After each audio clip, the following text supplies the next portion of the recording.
this concept with our partners in Shanghai Cooperation Organization, in BRICS, in Eurasian Economic Union. The concept of multipolarity does not exclude the West. It embraces everybody, just like the Charter instructed us. I see no reason why China and the US shouldn't have good relations, why Russia and the US shouldn't have good relations, why everybody shouldn't be treated with respect and with understanding of national interests. I had some contacts with the members of the Washington administration, and I liked the message which they were carrying. I'm not quoting, but in essence, the message was that the foreign policy of the United States is based on national interests of the United States. At the same time, the United States recognizes that other countries also have their national interests. And those interests would never coincide fully, maybe even half of these interests would not be similar. But when the interests, especially the interests of big countries, coincide, it is essential for them to find ways to materialize them into mutually beneficial economic, logistical, and other projects. While when these interests contradict each other, it is the responsibility and duty of countries, especially if we speak about big powers, not to allow these differences to degenerate into confrontation, especially the hot confrontation. And this is something which we absolutely support. We have been acting the same way throughout our history. And the last element of this multipolarity, in our common region, the security issues after World War II have been addressed from the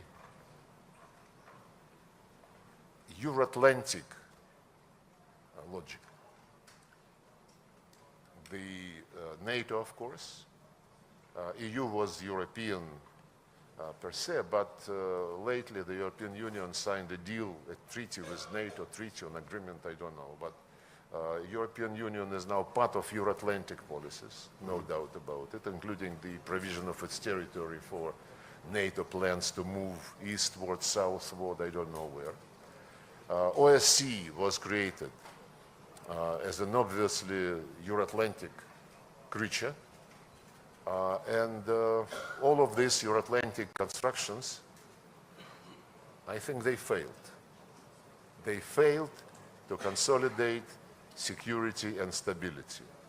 What they succeeded in is igniting tension and remilitarizing Europe, including Germany, in spite of the fact that the economic and social situation is degrading.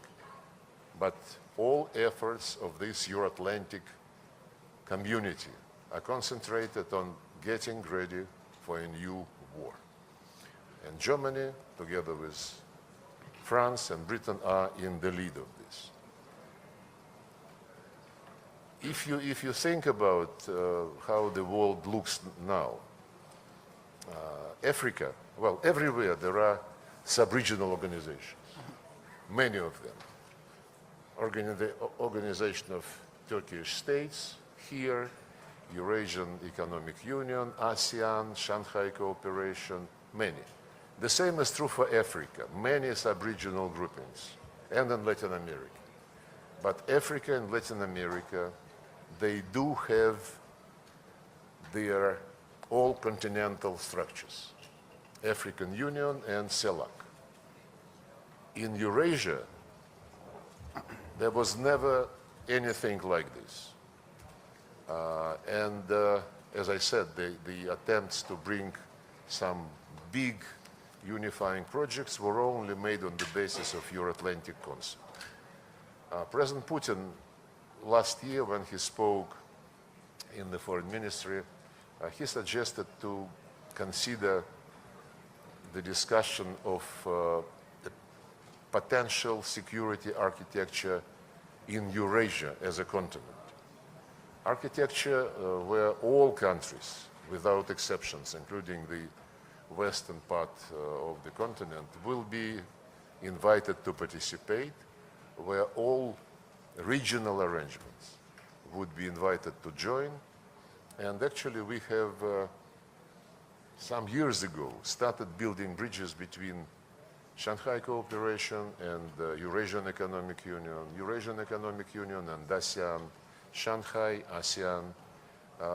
We have been also planning contacts between these groups and, for example, Gulf Cooperation Council, which is also a security but also an economic organization. And about